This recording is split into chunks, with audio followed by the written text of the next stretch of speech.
रहस्यमयी स्टेशन रात के 2 बजे। अजय एक सुनसान रेलवे स्टेशन पर खड़ा था। आखिरी ट्रेन निकल चुकी थी।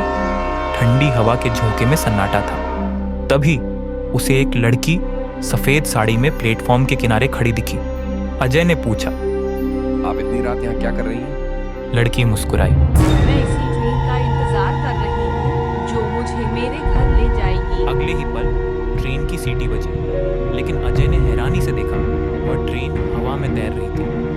उसके डिब्बों से अजीब रोशनी निकल रही थी। जब उसने फिर लड़की की ओर देखा, वह गायब हो चुकी थी। डर से कांपते हुए अजय ने स्टेशन मास्टर से पूछा तो मास्टर के चेहरे का रंग उड़ गया। बेटा, वह लड़की 20 साल पहले इसी स्टेशन पर मारी गई थी और यह ट्रेन सिर्फ उसकी आत्मा को लेने आती है।